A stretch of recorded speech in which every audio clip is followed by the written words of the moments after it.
loss count here for xEssentials. Tonight's topic is an exciting one, optimizing your display's audio. I know in the past I've had problems with my transmitter and or humming and so forth, so hopefully Jason can give us a bunch of tips on how to solve those issues. So Jason, you've got the floor. All right, thank you very much. So my name is Jason Rasmussen, and there's a link to my display if you ever wanted to check it out. And I am from the Southern California area and am part of the Southern California Christmas lights enthusiast group. And we're going to be talking about optimizing your display's audio. So George Lucas said the sound and music are 50% of the entertainment in a movie. Your system's display, it looks good, but does it sound good? Sound is very important in our displays. I mean, just imagine trying to run your display without any sound at all, or just really terrible sounding audio. Do you have poor audio? Do you have distortion, static? What about some like flat, undynamic sound? Differences in visuals are very easy to see, but with audio, it's one of those things where you do need to hear the difference. And the other thing with audio is you don't have to spend a ton of money to have good audio. And with audio, these questions always come up before the lights come on. Typically, I've seen questions start coming up in October, right before people start their displays for Halloween. And then come November, the questions are just fast and furious about, hey, my audio is not working. I'm having a problem. What do I do? So it's always best to plan ahead for audio. So a couple disclaimers. To avoid any copyright issues, I am using the following free YouTube audio library for the examples. So 2 different songs, Christmas Homecoming and Dance of the Sugar Plum Fairies, and you can download them yourself. So there's going to be no copyright issues playing these back. And the Zoom presentation as well as YouTube, they're both going to add their own audio compression. So it's going to degrade the audio comparisons. So for this presentation, I'm going to be mainly using visual comparisons. But I will have original audio downloads of the examples, so you can listen to them yourself if you would like. Audacity is used for all editing and the visuals. And this is not going to be an in-depth audio discussion on the small intricacies, but it's going to give you enough knowledge so you can make informed audio decisions and then correct and avoid any issues. Other thing to keep in mind is with any recommendations that I'm giving, there are no royalties received from any product recommendations at all. So you're probably watching this like at another time, if that's one of you guys, and you're like, oh my gosh, I don't want to sit through this whole presentation. I just need to know what to do. My show's running right now. If you don't have time for a quick fix, I made a short little video last year when people were having tons of problems, and it's just a real quick and dirty on just kind of how to optimize your levels and just a couple of quick fixes. And this is going to work no matter if you're using FPP, Xschedule, the Pi, the PC, onboard audio, or a Sound Blaster. But I do recommend that you watch the entire presentation if you do want to get the most out of your audio. So let's go over some audio terminology. Decibels. Audio is measured in decibels. And a decibel is a ratio. It's not a linear scale. And it compares the value of one number to another. So kind of like a Richter scale. I mean, us in California, we've been shaken up quite a lot here. So it's one of those kind of levels. And we measure audio in negative numbers, and we work our way up to 0. So you can see right there, there's the level in Audacity right there. Quiet's going to be on the left, loud's going to be on the right. And then generally every 3 dB is a doubling of the volume. Also, 0 is the loudest the audio can be without any distortion. Any more than that, and you will clip the audio. So what is clipping? Audio cannot go past 0 dB or you're going to get distortion from clipping. This essentially cuts off the audio. So on the left-hand side, note that in Audacity, if you clip, you're going to get these little red lines to let you know that, hey, at one point in this song, the audio is clipped. Quieter parts in the song, they may not clip, but louder parts can clip. And we'll show an example of that shortly. Having audio, quote unquote, in the red is okay so long as it doesn't clip. So on the right-hand side, you can see the audio has been playing up there and it's getting really close, but no clipping, you're totally fine. So here's a visual representation of clipping. So on the upper right-hand side, you can see this distorts the audio and can never be corrected if the files are saved this way. If the audio was clipped and saved, even reducing the volume, you're not going to recover that clipped audio. It's gone forever. So it's still going to sound distorted. So here's an example of clipping.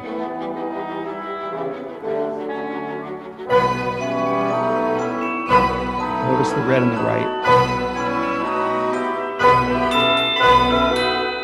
And you can also hear when it hits the high parts, it gets distorted, but the lower parts sound fine. So that's a light example of clipping, but when you're playing back music and things start sounding fine, but then, oh, why are certain parts crackling? You're clipping. All right, dynamic range. This is the contrast between loud and soft, and it can be quite dramatic. So, for example, in the Dance of the Sugar Plum Fairies, it contrasts between quiet parts and loud parts. And because of that contrast, it just creates really dynamic sound. And there's a lot of other songs that are like that just have a nice contrast. And you don't want to lose that contrast because it just gives emotional value. So here's an example of the dynamics.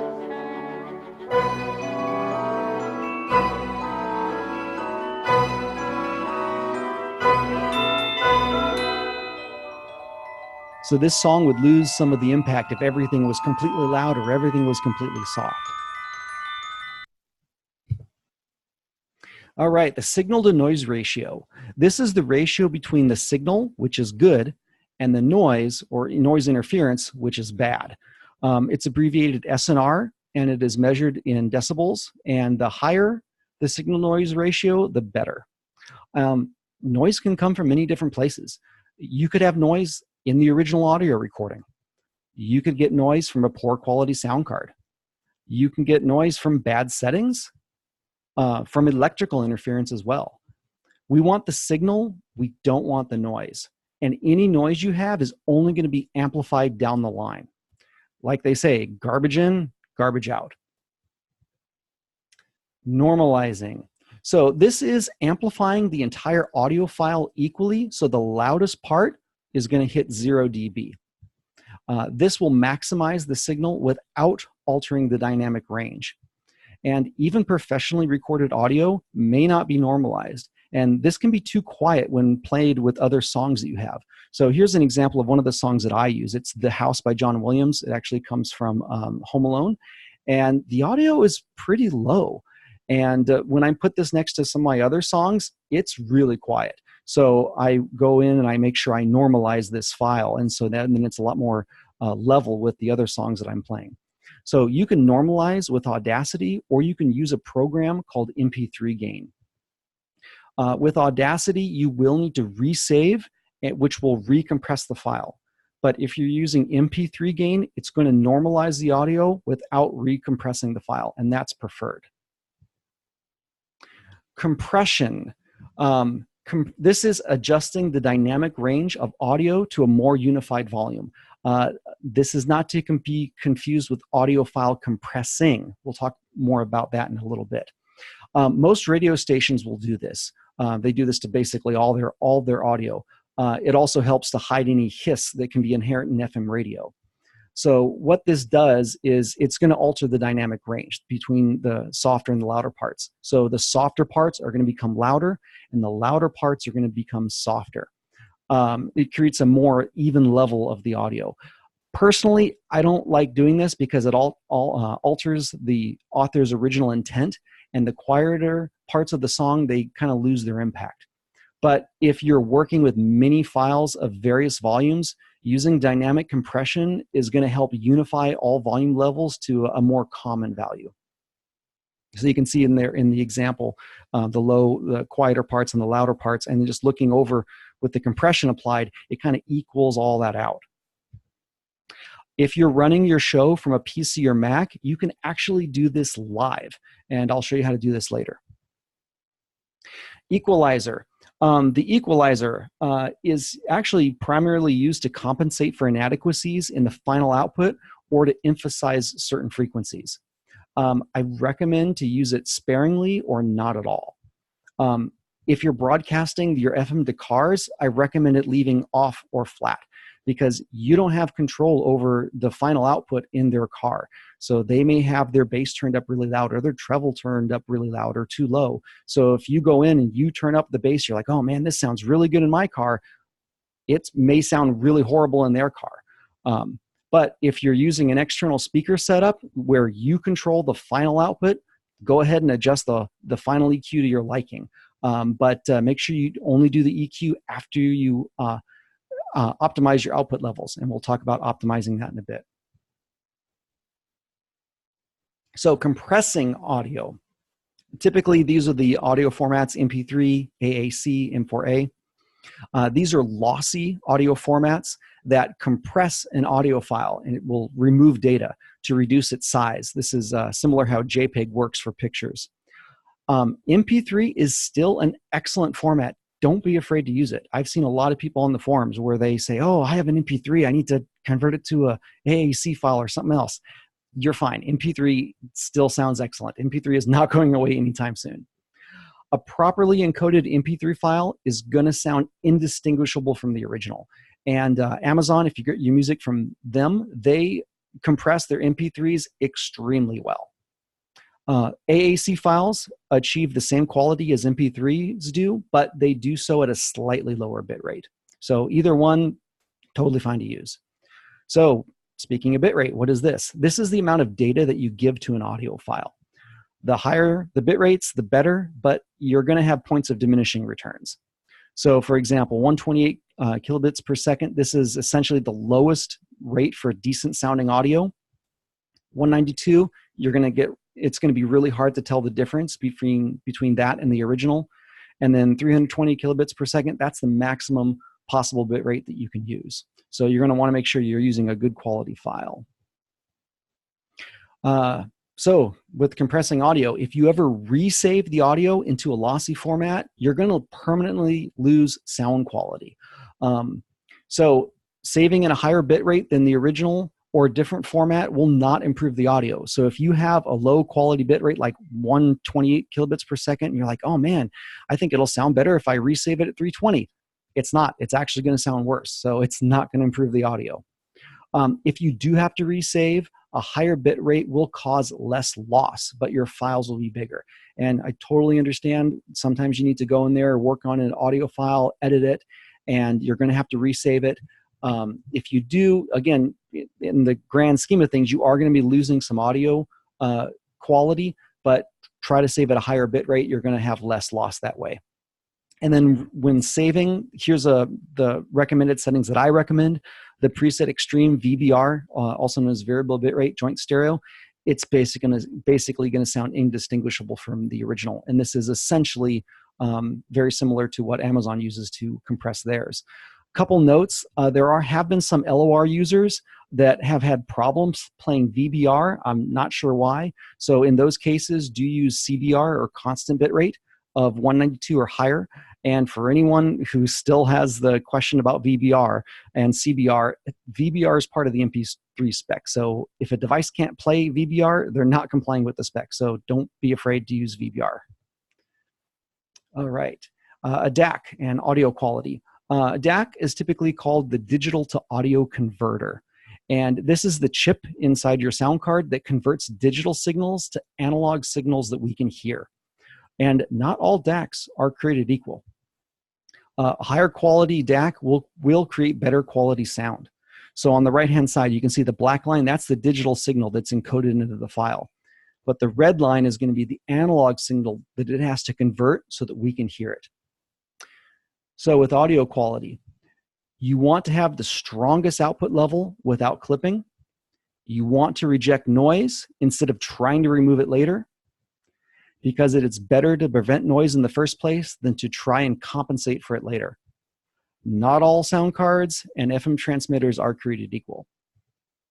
So speaking of sound cards, here are the most common sound cards that you're going to see in this hobby.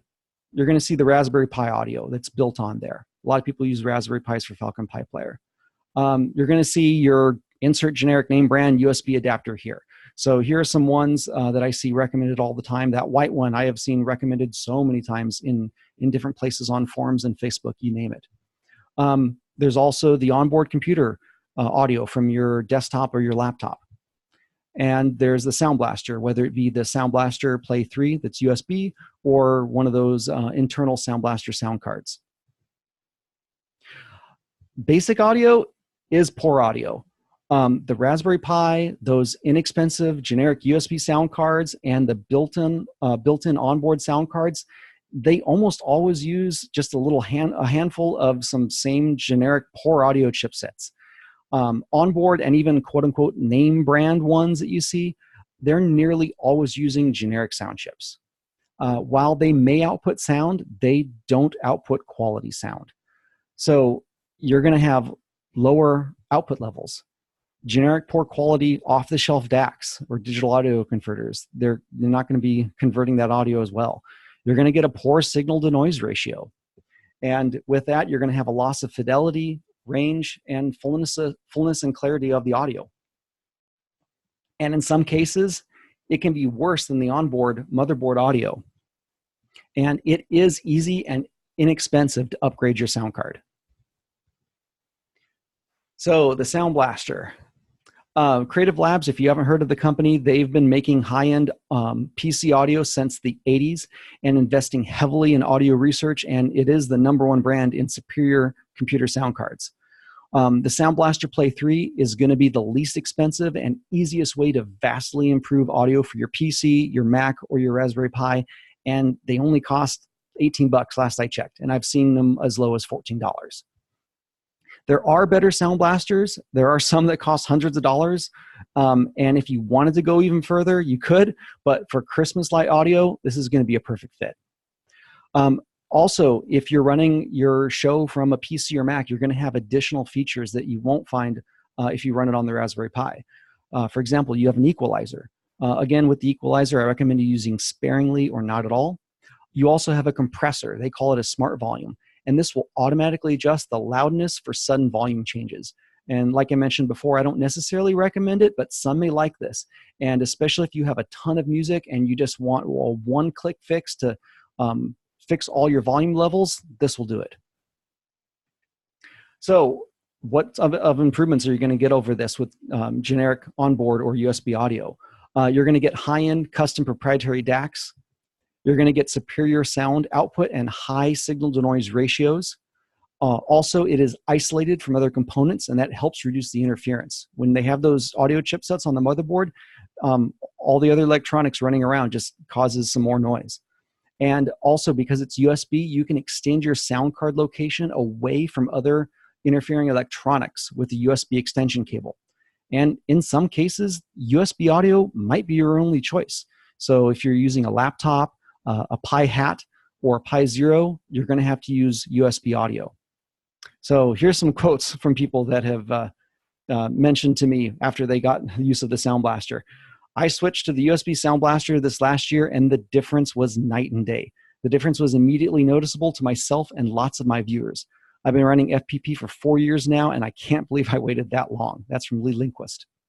And then from David Peace, why didn't I do this years earlier? From the Peace Family Light Show. So here's some examples. On the left-hand side, here's some generic sound card. So here is the output at 100%. You can see it has drastically reduced audio.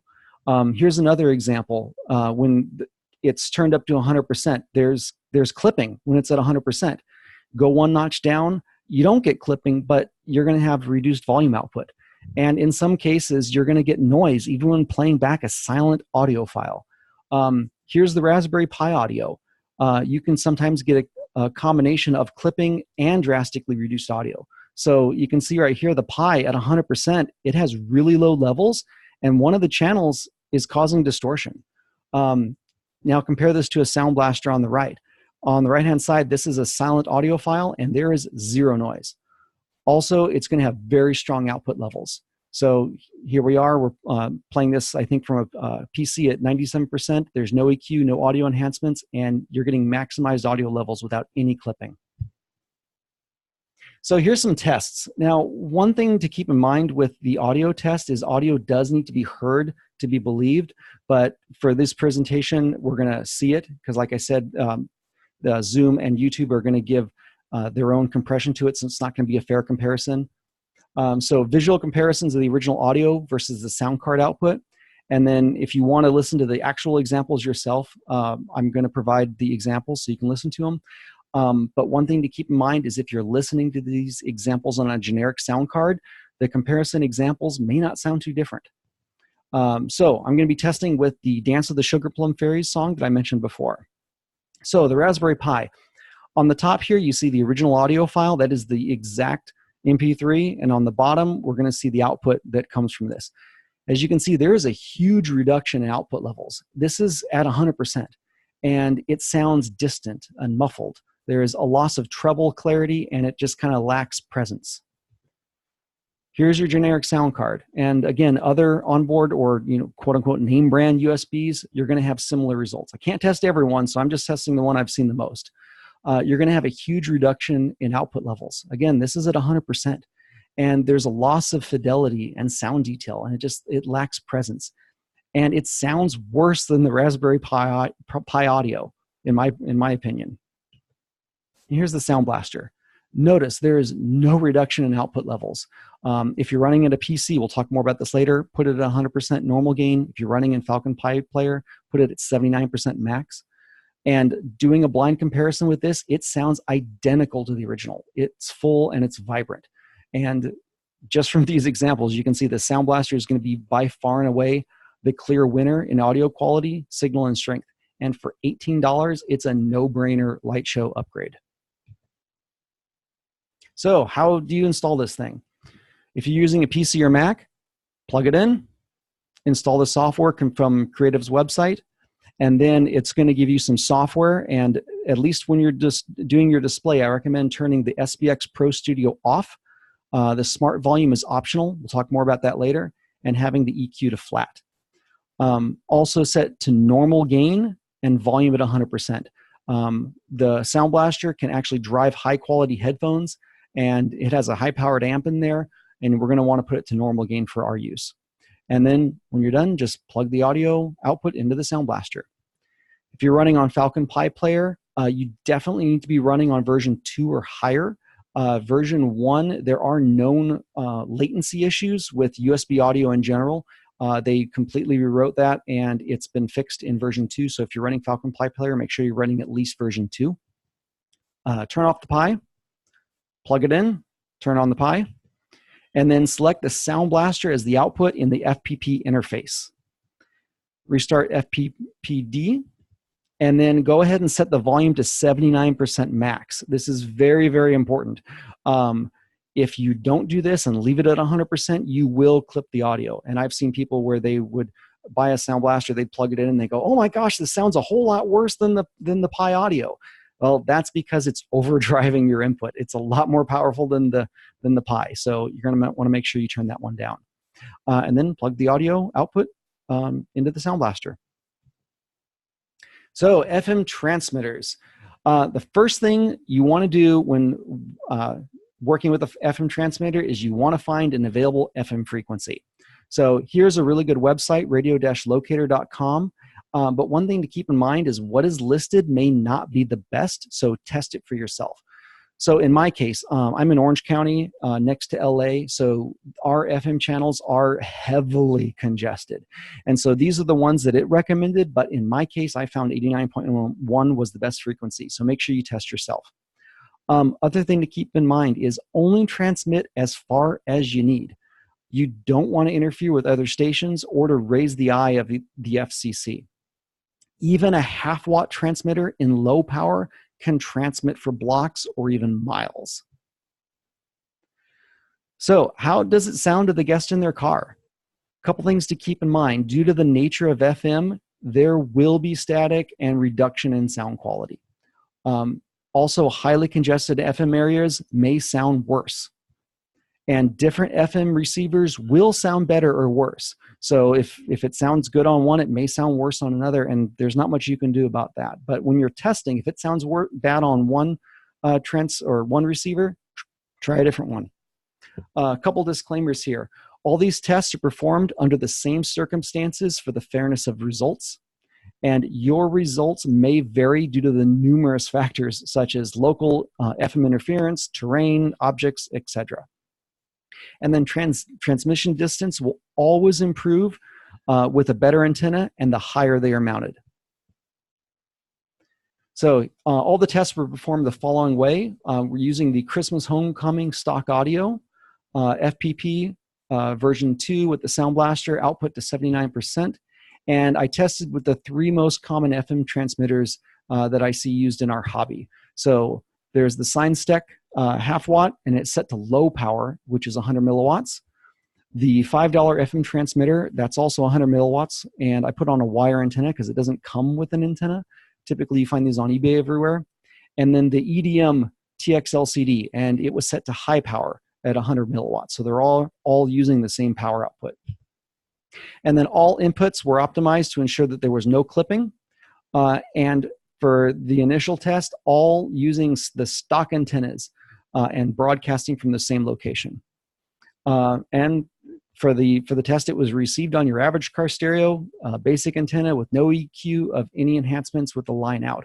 Again, you're not going to have control over the final output that they have in their car. Some people are going to have really great receivers, some going to have really poor. So this is just kind of your average car stereo. And all examples will be available for download if you want to listen to them yourself. So the SignStec, again, set to low power, which is 100 milliwatts using the stock antenna. The results had a very strong signal. There was a slight hum at the quieter parts in the song. There was a little bit reduction in the treble, but overall, very good. The $5 FM transmitter, using just a little 1-foot wire antenna, results were it had average signal strength with a slight buzzing hiss throughout, with decent fidelity, though slightly muffled. It did sound a little bit bright, but overall, okay. And the EDM transmitter, set to high power with the stock antenna. The results were it did have a strong signal with a quiet buzz throughout, and it sounded a little bit muffled, and overall actually sounded average. And this is most likely due to the poor included antenna. So just doing blind listening tests with the FM transmitters as you get them. Out of the box, and for the price, I'd say the SignStec half watt is going to sound the best overall. There are the $5 FM transmitter and the EDM, they both had buzzing throughout, while the SignStec had it the least and can be mainly only heard during the quieter parts. The $5 FM transmitter, it did have more buzz than the EDM, but it also had more treble than the EDM. The EDM had slightly less buzz than the $5 FM, but it also sounded a little bit more muffled. So these are all done with the stock FM antenna, and a better antenna essentially eliminates the buzz and the hum for all of them. We'll talk more about this in just a bit. So pros and cons of each one. The half watt SignStec, and again, this was tested in the low power, 100 milliwatts. Pro, I'd say for the price, it's going to be the best FM transmitter. You can find these on Amazon for 56 bucks. It has great sound and great range. And it comes with everything you need, including the audio cable. The included antenna works quite well. Some cons. There's no RDS data. That's the text data that can come over some receivers. But if you don't use RDS, don't even worry about it. The analog dial, it's an analog dial, not a digital input, so it can be a little harder to set exactly, and you could accidentally bump it and then you lose your setting. And then in my case, on very rare occasions, I've had it not turn on. So I would unplug it, plug it back in, and sometimes it wouldn't come back on, put it in, and then it just works. But if I just leave it on 24/7, I've never had an issue. But one thing to keep in mind with no matter what FM transmitter you use, it's always good to have a backup. So the $5 FM transmitter, pros, very good sound and very good range. I was actually quite impressed by this little guy. It is great to have as a spare FM transmitter. It's also great for compact or a battery-powered display. It just runs off USB power. I also like how it has a digital input selector. So I found that 26 is usually the right setting to have. Couple of cons though. You do need to solder your own antenna. It comes with no antenna whatsoever. And you must provide your own audio cable, USB power, and power cable, and if you want, optional housing, so you don't get shorted out or anything. And while it is a good FM transmitter, the USB sound card is poor. You can actually plug these into the USB and then directly into your computer or your Pi and use it as a sound card, but I definitely do not recommend it. So bad on that, but actually a good FM transmitter. The EDM, I think 10 milliwatts is the default, but you can also slide it up to 100 milliwatts, the high power. So the pros, it does have good sound, and you can get some models with RDS data. I also like how it has the recessed gain controls, so it's difficult to accidentally bump those controls. Some cons though, it is pricey. I mean, they typically hover around $300, and you will have to do some minor assembly. And speaking of the gain, even though they're recessed, which I like, the left and right volume controls are separate. So it is very difficult to properly tune the input gain. You get one level up and you have to get the other level up, and it may not be balanced, and you're going back and forth with a little screwdriver. Not the easiest way to control it. And the included antenna is very poor. Definitely don't like this one. And it is very expensive when FM transmitters at a fifth the price sound and perform better, and I know I'm going to get a lot of flack for this one. So if you do have one of these, you can do a power adjustment. I think, like I said, I think it comes at default at 10 milliwatts, but if you open up the case, you can do the slide selector and you can switch it to 100 milliwatts, which is the high power mode. So the included antennas, SignStack antenna, it's decent and it works well out of the box. The included ED antenna is junk. And the $5 FM transmitter has no antenna. So the stock antenna range, let's do some range testing here. They all sounded good when listening in the main viewing area, and all had minor static when driving around in the car. Both the stock EDM antenna and the $5 FM transmitter wire antenna, they had essentially the exact same range. So all stock antennas except the SignStack are very poor. And because of that, you can build a dipole antenna. Using a dipole antenna essentially eliminates the buzz and hum from all the stock antennas. It will also increase your range and reduce any static drops that you have. With a dipole antenna, all FM transmitters, they sounded extremely similar. But the $5 FM transmitter still had a little bright sound to it. But just kind of blind listening test, they all sounded essentially the same. You can build one or buy one, and I found this build on the DIY Christmas forum, which was actually easy to build. All it took me is one evening and a trip to Home Depot, and I built this antenna. And for the best results, it must be cut to the frequency you choose to broadcast it on. So keep that in mind. Make sure you choose your frequency ahead of time before you build this. And it also must be mounted vertically in the correct orientation, and the higher the better. In my case, because I'm in a cul-de-sac, I don't need to broadcast that far. And also I don't want an antenna on my roof or outside. So I have it on the inside of my garage. And for my purposes, that's more than enough. There are also many other types of antennas. This just happened to be easy and to build, and it had outstanding results. If you're going to be using adapters, feel free to use antenna adapters. As long as it's a solid fit, it's not going to affect the antenna transmission. So here are some links. So if you have the SignStack and you need to adapt to coax so you can plug into the antenna, there's a link for that. And if you have an EDM and you want to adapt it, there's the link for that. So here's some range tests with the stock antenna. So this is the EDM, 100 milliwatts, and the $5 FM transmitter using the wire antenna. So there I am right there with the green check mark. And on the inside of the green circle, anything within that circle sounded good. So in the main viewing area, it sounded quite good. Inside the yellow circle, there was a little bit of static. So when you're kind of driving around the cul-de-sac and you're not in the main viewing area, there was a little bit of static there. So it just kind of pop in and out and things like that. And then anything inside the red circle, there was definitely static, but you can still kind of hear it. And of course, outside the red circle, outside of that, nothing but static. Now the SignStack, using the stock antenna, you can see a much better range. So in my entire cul-de-sac there where I'm at, it sounded very good. Once you get out of the cul-de-sac, there was still some static and you did hear it.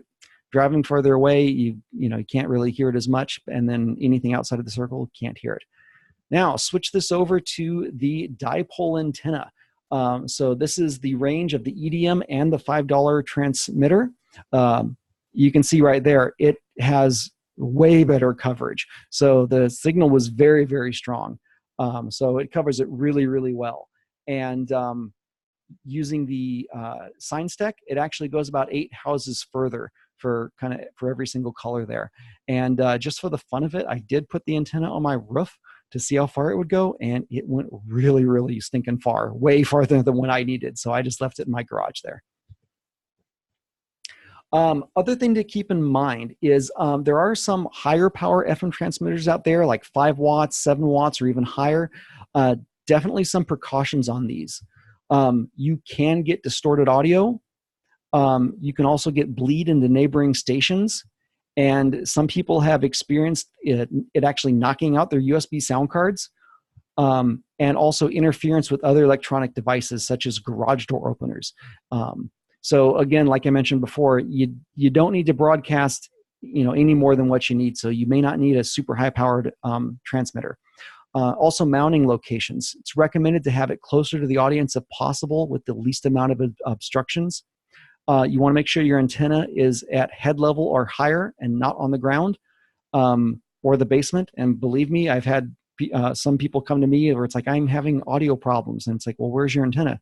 Oh, it's in the basement on the ground. There's your problem. Also, the antenna, you can have the antenna pointing up or down, but if you're using a dipole antenna, it must be vertical with the top element, which is the center core wire. It must be up. So optimizing your audio levels. If you have non-optimized audio levels, this can result in distortion and noise, a loss of audio levels, and future problems. And most people, they get their FM transmitter, they get their sound card, they get their computer, they plug it in, they turn a couple knobs, and they call it a day. But your audio levels are not going to be optimized. So for optimizing, using a test tone is the easiest way to optimize your audio levels. So this is 100 hertz, 0 dB test tone, and this is the maximum audio output you can have without distorting. If you hear any distortion at any other points in your test, that part is clipping. And what you can do is you can generate your own 30-second sample in Audacity. So go to generate and do a waveform, assign waveform 100 hertz, and have it as long as you want. 30 seconds is the default. Hit OK, you generate your waveform. Again, there's nothing magic about 100 hertz. I just picked it because it's a slightly lower level, so it's not really going to hurt you or pierce your ears, and it's going to be a lot easier to hear when something distorts. So go ahead and create your own, or you can download the sample that I created. So for Falcon Pi Player, select your Sound Blaster as the output, restart FPPD, and then set the volume to 79% max. If you have it at 80% or higher, you will overdrive your input, and it's going to distort. So again, with the default in Falcon Pi Player is 100%, but if you're using the Sound Blaster, you're going to want to back that down. If you want to be absolutely safe, you can set it to 70%. So on a PC and Mac, I recommend you have the SBX Pro Studio off, Smart Volume off, and the EQ flat. And then set the normal gain and the volume to 100%. And again, if you want to be safe, set to 95%. And then you can turn on the smart volume if you want, but only do this after you optimize your levels. So if you have one of these and just have a generic audio, and you don't have a sound card, or you're listening to this after the fact and you just got to get your show running, if you're using a Pi, go ahead and set it to 100%. If you're using a generic onboard audio, set it to 100%. You can lower it if you need to. Again, I can't test for every single one out there, so you may need to do your own playing. And if at any point in testing you still get clipping, go ahead and lower your output levels by 5. And that's a kind of a good way to kind of back it down so you don't get any clipping. So the first thing you're going to want to do is prep the FM receiver as well. So prep the FM receiver. Turn the input gain all the way down to 0. Turn it all the way to lower. If you're using the FM transmitter, I found that 26 is a good number, and because it's digital, it should kind of be fairly even if you're using these. And then for your final output, so whether it be your car audio or your loudspeakers, you're going to want to turn that low. So turn your volume pretty low, around like 10 to 25% of your final output. The reason we're doing this is because we're going to be sending the test tone through here, and we don't want that to be a part of the distortion. Also, if you can, turn off any EQ, any bass or treble enhancements if possible, because we don't want that to interfere with our test. Okay, so now it's time to optimize. So go ahead and we're going to play back our tone. So again, we optimized our sound card level outputs. We turned our gains on our FM transmitters to all the way down to 0, and we have our final output set pretty low. So play back the tone. And then what you're going to want to do is you're going to want to slowly turn up the input gain on your FM transmitter or loudspeaker. And what we're going to try to do is we're going to try to find out where it distorts. So once you turning it up and you start to hear clipping, you're going to want to slowly back down until you no longer hear any clipping. So I'm going to play an example of this. So watch out for your ears. The audio may be loud. I'm not sure it'll sound on your end. So this is me playing back the test tone and turning up the gain until I get distortion. Once I hear distortion, I'm going to back it down.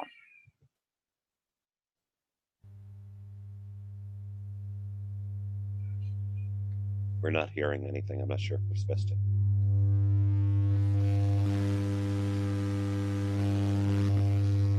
Can you hear it now? Yep, we can hear it. Okay.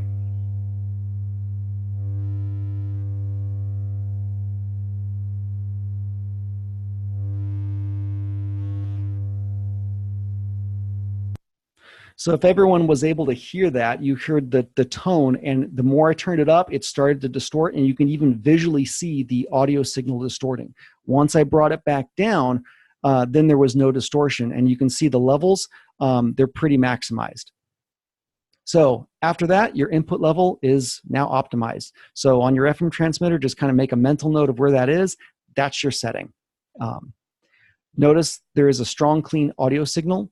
And if you still hear distortion after this part, like turn down your sound card just a little bit and try again. So if no matter what in this test, no matter what level you have it on, it's still distorting, turn the sound card down, try again. Now you can turn up your final output level. So in your car or your loudspeakers at the very end, you can now go ahead and turn it up, and you know that your audio should sound strong and clear without any clipping. And if you hear any clipping at this point, at the higher levels, it's not going to be due to the sound card or your FM transmitter. The clipping is actually going to be in their stereo, and there's nothing you can do about that, but you know your levels are good. So audio cables. Stock audio cables can often be poor. And also one thing to keep in mind is quality audio cables are no substitution for a quality sound card. I have seen so many posts in all the different forums where someone is having audio problems, and the first thing people say is change your cables. That is not necessarily going to fix everything. A good audio cable will never fix an incorrectly set gain, a poor sound card, or poor audio files. Monster cables are good. Don't get me wrong, I have a lot of them myself, but they just cost more, and others are going to be just as good. Here are some good affordable brands such as Monoprice, Cable Matters, and Amazon Basics. Make sure you buy ones that are shielded with gold connectors when you can. It should say shielded to prevent EMI or RFI interference. So for example, on the left-hand side there's a Monoprice one, and that one's pretty beefy. It's got a lot of shielding in there. And on the right-hand side, there's an Amazon Basics one. That also has shielding. Bluetooth. A lot of people ask about Bluetooth and Bluetooth speakers. I recommend don't. Just don't. There's too much latency that you're never going to overcome. Also, all Bluetooth audio is recompressed, so you're going to lose audio quality. And there are some Bluetooth speakers that do have an auxiliary input or an FM tuner. So if you have one of these speakers and you kind of want to use it outside on your front, either plug in the auxiliary input or just use an FM tuner, and you're going to get no latency for the audio. External mixers. I've seen a lot of people use these as well. In general, they're unnecessary. Using an external mixer In most cases, when people get these, it's in an attempt to correct the poor audio source, and that's generally a bad idea. Like we said before, garbage in, garbage out. So if you're trying to, tweak the Raspberry Pi to have good audio with a mixer, you're not going to get really far. Always start with a quality sound output first. Upgrade your sound card. The Sound Blaster Play 3 is going to be way less expensive than an external mixer, and you're going to have better results. There are some mixers that have USB audio, and while it's likely superior to the onboard Pi, it's probably inferior to the Sound Blaster. If you're using a PC or Mac, the Sound Blaster control panel is going to have essentially all the audio controls in the software that you should need. So ferrite cores, you've probably seen these on some electronic devices. These can help reject EMI and RFI interference. What you do is you want to wrap it around the cable at least once when possible. You can see in the lower right-hand corner there how it's wrapped around once. If you can't, just having at least clipped on, it's better than nothing. And you're going to want to place these on each AC and audio line. They come in different sizes to allow this. And you're going to want to place the cable, place it on the cable that is closest to the noise source. And it may not perform miracles, but it does help in rejecting noise. So audio troubleshooting. While I can't anticipate every possible audio problem, here are some of the most common ones that I've seen. So first thing we need to know is a testing method when you are trying to fix audio problems. You're going to want to always start your testing at the source and move down the line. For example, is the issue present in the audio file itself? Is the issue present at the sound output? Go ahead and plug in headphones to your sound output and see if you get the problems there. Is the issue present at the FM transmitter? You're going to want to also test with different FM receivers. Though a car radio in the viewing area is probably going to be the best. I have a whole bunch of FM receivers myself, a little pocket one. There's even one on my phone, and not a lot of them are created equal. So there are some that are really bad. There are some that are really good. Clipping and distortion, that's another problem. So make sure you check the output levels. You can have clipping occur at so many different points. You can have clipping occur in the audio file itself. You could have clipping occur at the sound card. You could have clipping occur at the FM transmitter. And you can even have clipping in the output, in the final output, whether that be the car stereo or your speakers. So starting with the source, including the audio file, go ahead and move down the line to try to find where that clipping is. And when in doubt, turn your outputs down a little. So go ahead and turn each one down in increments of 5. Also, one thing to check is, are you plugged into the auxiliary and not the mic? I've seen a whole lot of people where they plug their audio into the mic instead of the auxiliary, and you're going to have a ton of distortion there. And if you need to, just go ahead and start over and re-optimize your audio levels. So just go ahead and reset your levels, go ahead and re-optimize. It only takes a couple minutes. Static. So with static, starting with the source, including the audio file, check that for static. Do you have a poor antenna? You could try a different antenna, and you can also check for cable damage. Often cable damage will cause static. You could try mounting the antenna higher. Also try a higher output level on the FM transmitter. So if you have a different level like the EDM, it has 10 milliwatts or 100 milliwatts, go ahead and try a higher level, see if that fixes things. What do you have? Electrical interference, maybe? You could try turning off other nearby electrical devices. Turn those off to see if the interference goes away. Also, use a USB extension cord to move the sound card and the FM transmitter away from electronic devices. Sometimes this can make a world of difference. So if you're using a USB audio device, go ahead and get an extension cord and move it away from those electronics. See if that helps.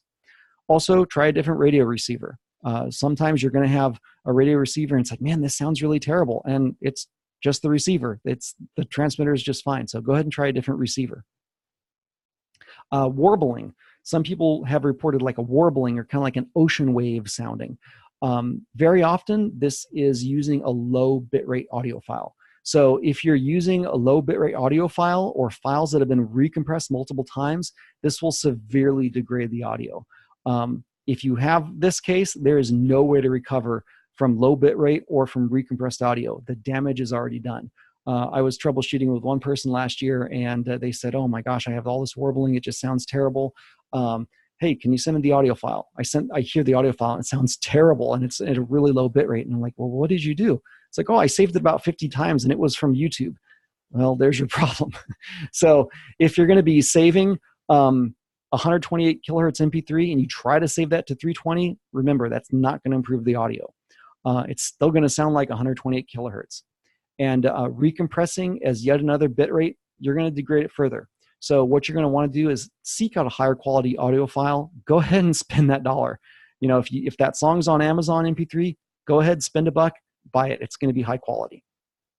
Don't just do YouTube rips. Also, possible interference. There could be interference. Try a different FM channel.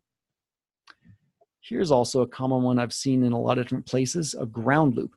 This is a constant, often low hum that you hear in the audio. Often this is caused by being connected to 2 different paths to ground. So go ahead and try moving things around so they plug into a common AC outlet. So you could have one AC outlet over here, one AC outlet over there, or maybe your wiring in your house is different. I couldn't tell you how your wiring is at home, but go ahead and try moving them to a common AC outlet to see if that eliminates the issue. You could also try using an electrical tester to make sure your outlet shows as correct. And if none of those work, you still have the problem, you can also try a ground loop isolator. It may reduce the audio quality just a little bit, but it's still going to sound better than a ground loop. And there's some resources I posted there if you want to learn a little bit more about this from some experts who are a bit smarter than me when it comes to ground loops. Interference. You could try a different FM frequency. You could also try a different antenna location or even a different antenna entirely. Try building that one, the PDF that I linked. You could also try a different FM receiver. Like I mentioned before, some are just going to be better. You could also try separating the transmitter and the audio devices from other electronics. Again, use that USB extension cable if you need to move it away. Do you have a bunch of metal, brick, and glass? Because that can also cause interference. And then you can turn off other devices one at a time to try to find the source of the interference. Sometimes it could be like a certain AC transformer that you have or this certain device that you have nearby. It could be causing interference. So turn them off kind of one at a time and see if that eliminates the issue. Also, the ferrite cores that I showed before, those can help reject the interference from even getting in there in the first place. And maybe you have a ground loop. That could be another possible interference problem. So let's talk about some extra tips and tricks that you can do with the Sound Blaster software. So this is available in the modern Sound Blasters, including the Play 3, and this will be available if you're using a Mac or the PC. So the Smart Volume, this is a pretty neat feature. This will dynamically compress the audio. So you can see on the left-hand side in the upper left, I have the original audio file, and then using the Smart Volume, it just kind of equals that all out. So it's gonna sound louder, and you're gonna kind of fix a lot of your volume problems. And on the right-hand side, here's an audio file. That's the original audio file. It was recorded pretty bad, and so you're gonna need to do a lot of tweaking in order to get that to work. Or if you just turn on the Smart Volume, notice how it fixes that right away. So this is gonna raise and lower the audio to make a more even level on the fly. There is no need to normalize any audio file. It will affect the dynamic range though, so you're going to kind of lose some of that dynamic range. And even though I recommend normal, you can kind of tweak that down even just a little bit less if you wanted to have that effect happen less. And some may even prefer how this sounds. So you may really like this feature, so go ahead and try it on your own. And using this can help hide any noise that is inherent in the FM transmission. So to recap, audio output. Use quality audio files from reputable sources such as Amazon and avoid YouTube rips. Avoid recompressing when possible and use high bitrate to resave if you have to. Normalize audio files if you need using a program like MP3 Gain. Optionally use the Smart Volume in the Sound Blaster software. Use a quality sound card such as the Sound Blaster Play 3 and avoid generic and built-in audio. Avoid any audio enhancements, so turn those enhancements off and set your EQ to flat. and only EQ if you have control over the final output source, such as loudspeakers. If you do, go ahead and EQ until it sounds exactly the way you want it. FM transmitters, always plug into the auxiliary or line in and turn down or turn off the mic input. Always mount the antenna at head level or higher and use a better antenna if possible. Use ferrite cores on AC and quality shielded audio cables. Choose a free FM frequency. Only transmit as far as you need to. You don't want the FCC knocking on your door. And then test for sound issues by starting at the source and then moving down the line. For optimizing your levels, here's the quick recap. Use a test tone, for example, 100 hertz at 0 dB. Turn down the stereo and the FM transmitter input to low, and then turn the primary output level up until it distorts. And then once you do, back it off. And then turn the auxiliary input on the FM transmitter up until it distorts, and then back it off. All right, here's some recommended products. So I have links to all these devices. So there's the ScienceTech FM transmitter, the $5 FM transmitter that you can usually find on eBay, $5 give or take. Sound Blaster Play 3 USB. If you have a desktop computer, you can get an internal PCIe card. There's the link to how to make that dipole antenna. There's some shielded audio cables, ferrite cores of different sizes. If you don't have good quality headphones, the Koss PortaPro are fantastic, and I guarantee you're not going to find better headphones for the price. Ground loop isolator, there's a link for that. If you're going to be making that dipole antenna, I highly recommend getting a coax cable stripper because doing that by hand is really tough, and it's only like $6. Also, if you're going to be making that antenna, you're going to need some RG6 connectors. If you just are doing this once, go ahead and get the twist on. It's going to be okay, but the compression is best. So you can get compression connectors, but you're going to need a tool to do that. So for software, there's Audacity. There's also MP3 gain for the PC, and then there's the Mac link for that. And then if you're going to be using this, your Sound Blaster on your PC or Mac, go ahead and get the Sound Blaster control panel. And special thanks to Rob Morrill for the use of his EDM in the testing. And there's a link to his lights. Any questions? Okay, so I went through chat and I didn't really see anything. So if you do have a question, please feel free to unmute yourself and ask. I have a question. Okay, Yes. All right. When you were talking about the EDM, the standard antenna, typically the standard antenna is just a piece of wire with that version, correct? Well, that's the antenna that I had for testing, and I think that is the stock antenna that came with it. I've seen those, the same type that's on their website.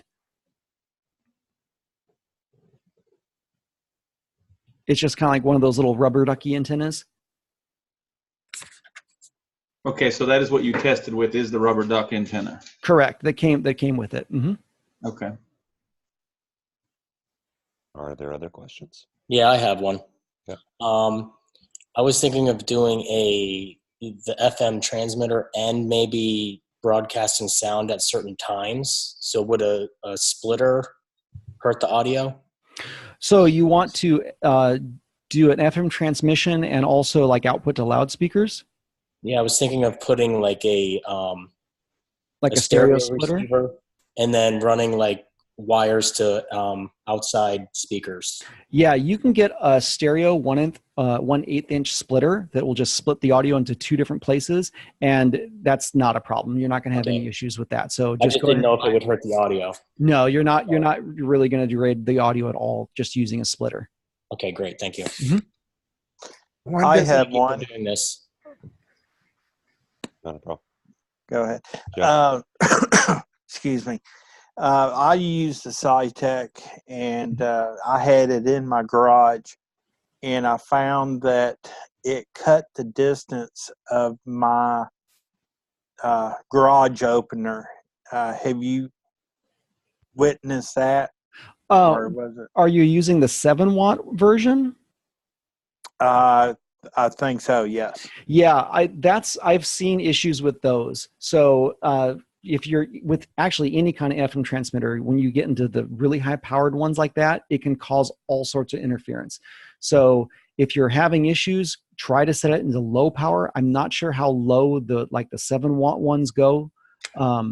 But if you're still having a ton of issues, go ahead and buy the half-watt transmitter. I haven't seen any people reporting issues with those, but I've seen a lot of people report issues with like 5-watt or 7-watt or even higher FM transmitters, just causing interference with things.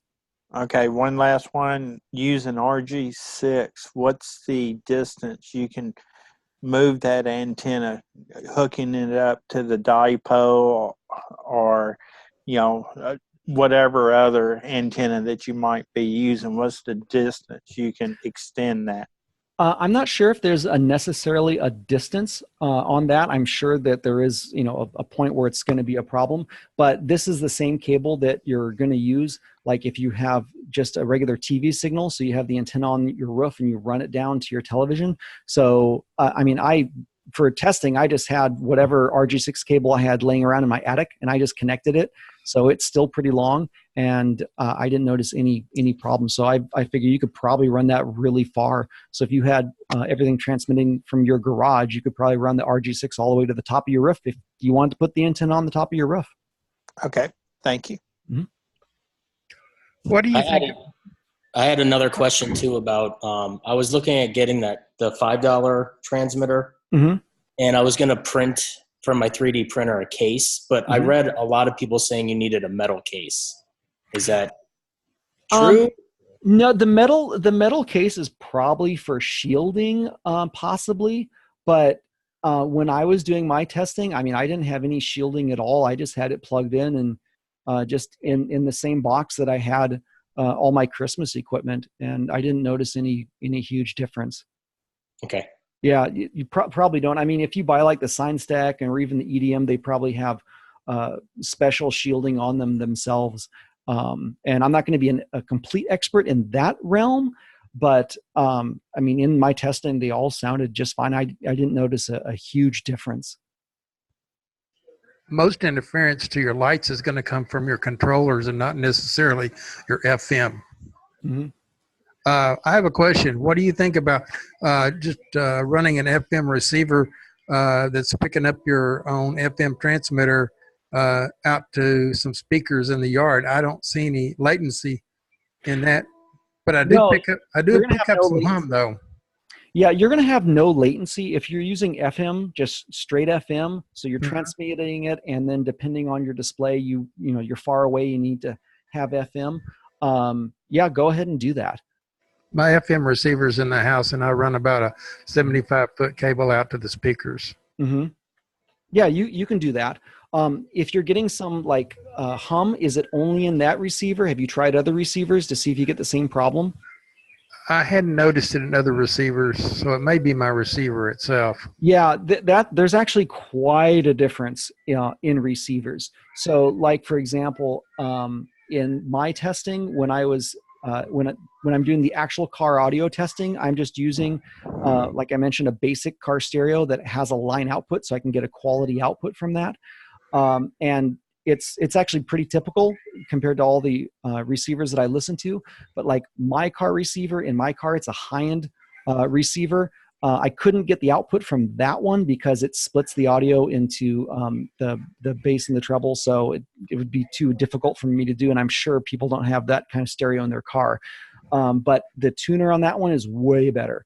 But like I have a little pocket tuners and stuff, and some of them are really bad and some of them are really good. So try with a different receiver. If you have the same problem in all of them, then it could be your transmitter or your sound card or something else down the line. But if you're listening to it on one receiver and you get a big hum and you put it in your car and it's like the hum is gone, well, it's not your transmitter then. Okay. By the way, the guy that asked about the receiver in a plastic box, I've had mine in a plastic box for years, no problem. Yeah, the $5 FM ones, when I first saw those, I really had my doubts. And I just bought one just on a whim. It's like, hey, I'm going to test this. I see a lot of people using them. And I was actually quite impressed. For a backup, it is fantastic for a backup. Well, mine's just a little Chinese transmitter I bought. It's got to be 10 years ago. I don't even think it's available anymore. Yeah.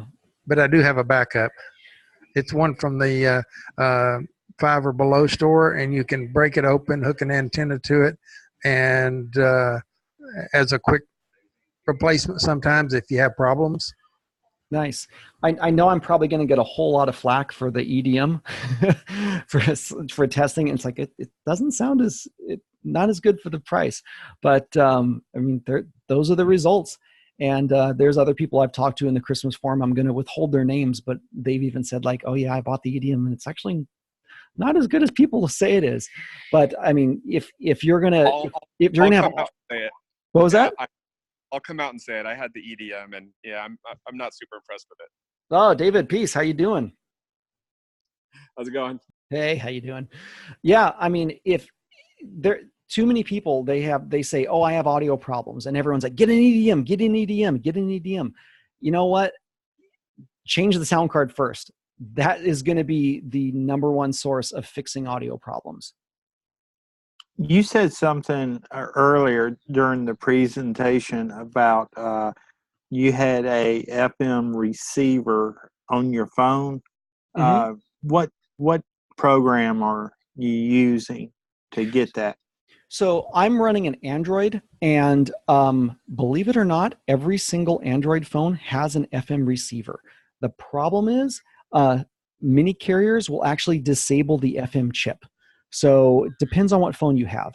I'm running an LG G7 Thin Q and on T-Mobile, and they did not lock out the chip. And the program you use is called Next Radio. That's the one that I use. Now, even though it may have an FM chip, it does not have an antenna. So you will need to plug in headphones in order to use that as the antenna. And then for that, I can just walk around and listen to FM radio right on my phone. Okay. I I got a Samsung 8S, so I don't know if it's turned off or not. Yeah, you're going to have to check yourself. I mean, the best thing to do is just to download that program. So again, the program is called Next Radio. It's like a little blue radio icon. Download it, plug in headphones, and try tuning into an FM channel. And if it works, great. It's not been locked out. But if it doesn't work, your carrier locked it, and there's not too much you can do about that. Okay. So have you tried the Next Radio thing recently? Because I'd heard that the operators of all that were going to cease supporting it. Oh, really? Well, bummer. I hope not. Yeah, that's done with Jeff Samoyan at MS Communications. He was the force behind that.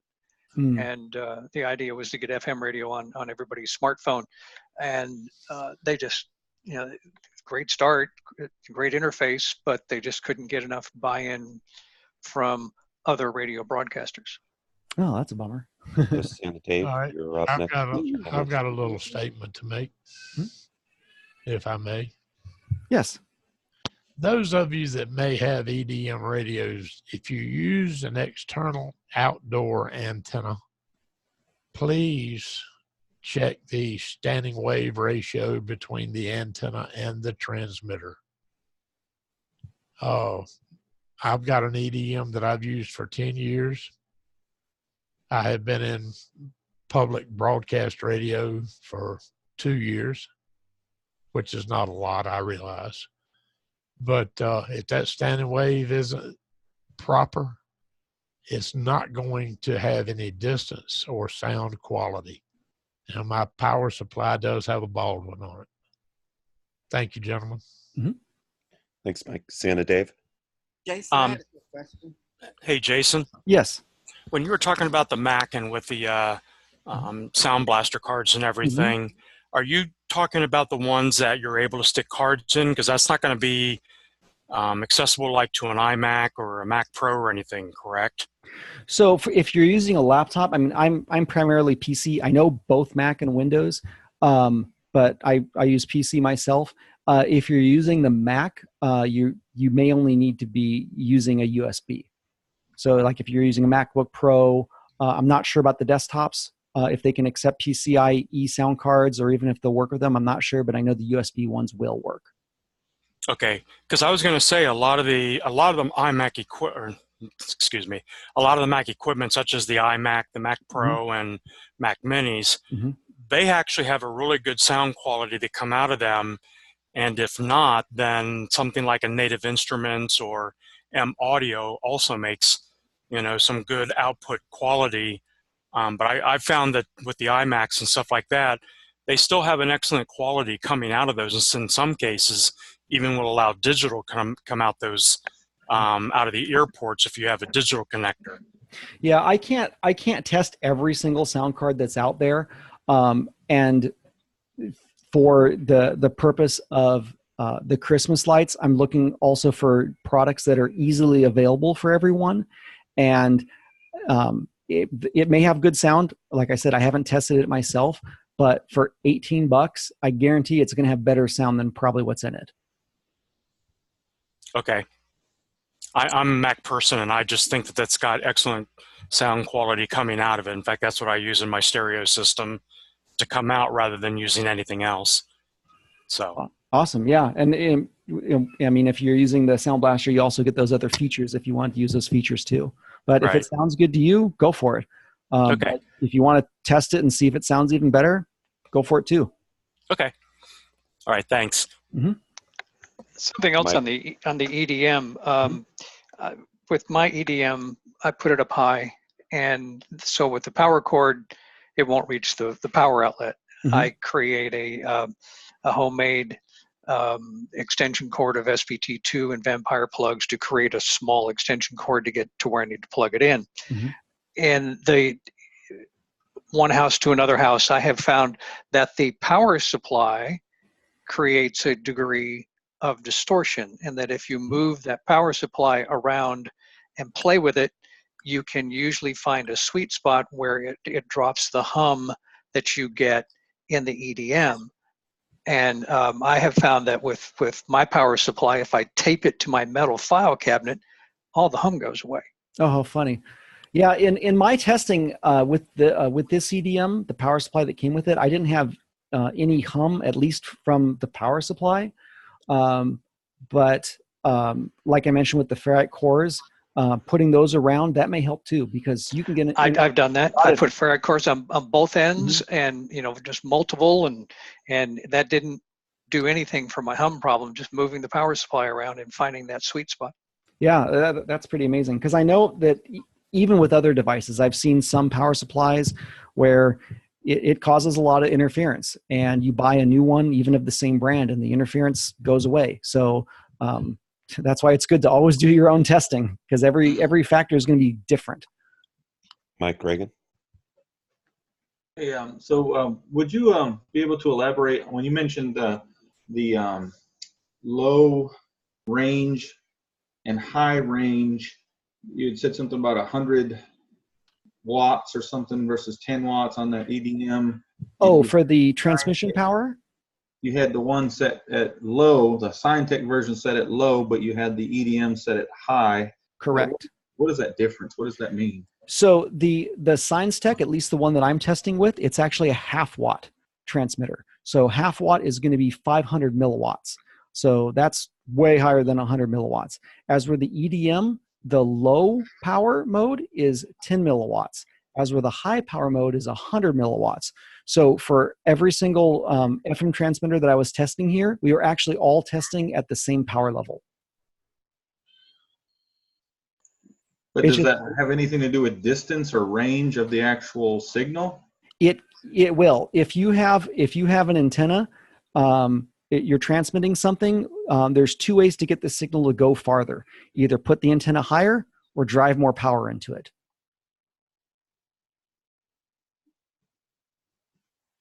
That answer? Okay. Yeah, that answered that. I was just very curious. I had the EDM last year, and it comes by default set to 10. Yes. And I left it at 10 and had no issues whatsoever, and 200 yards broadcasting with no issues. Never once occurred to me that I could make it higher. Yeah. Like I mentioned, only transmit as far as you need. So if 10 milliwatts is perfect for you, go ahead and leave it at 10 milliwatts. But if you're getting some static or you want to get some extra range, go ahead and open it up and switch it to 100 milliwatts and see what your results are. So Rod's got a question. He says, any comparison of dipole versus ground plane? No, I haven't tested that. I know there's a lot of different antennas out there, but I was looking for an antenna that would be cheap and easy to build, and I found this one on the Christmas light forum, and it actually worked really well. I wanted to do some testing with some other quick antenna builds, but I didn't have time to do that. Maybe I'll do that in the future. But for this build, it only took me an evening, and I was very impressed by the quality level and the distance that it improved every single transmitter with. I just brought up Next Radio on my phone, and it had an interesting comment. It says, unfortunately, Next Radio is no longer provides radio streams and is now incompatible with your device. We apologize for the inconvenience. Okay. So any final questions? Okay. Well, thank you a whole lot to Jason. I learned quite a lot. It was a really very thorough, really great presentation. So thank you very much. Thank you very much. So we're going to go into the announcements portion of the call. Does anybody have any announcements at all? Still screen share going on there. Yeah. Jason. Yes. I believe it's FCC Part 15 covers our broadcasting ability. Was that a question or a statement? I was asking if I was right on my FCC rules and regs section. Yeah, it's Part 15. Okay. Everybody that has an FM transmitter that uses it for our hobby needs to at least thumb through that and be aware of the limitations and possibilities.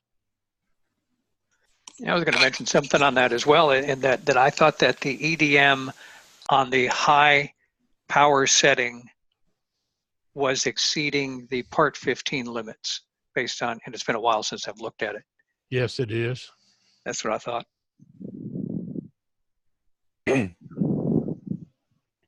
Okay, so back to announcements. Does anybody have any announcements to make? So I'm going to start. I've got two announcements. First is if you are attending Christmas Expo, which is next week in Daytona Beach, which is July, 18th, 19th, 20th. We will be having a X-Lights get-together on Thursday night, the 18th, at the Hard Rock Hotel. It'll be a happy hour event, poolside, live band, bar, everything. So cash bar, you got to bring your own money. But I hope to see everybody there. I'll put up a posting in the official X-Lights group as well, and Holiday Think Tank about the event. Also, if you are in the Florida mini group or a friend of the Florida mini group, or just want to come to dinner with Florida people, we are having a dinner on Wednesday night, the night before Christmas Expo. It's going to be held at 6 o'clock at the Oyster Pub, which is kind of a glorified sports bar with oysters and everything else. So everybody's welcome to come. There will be a sign-up. I've had to cap it at 80 people, so first 80 people that sign up for it can come. The X-Lights event, there is no cap, so everyone that wants to come.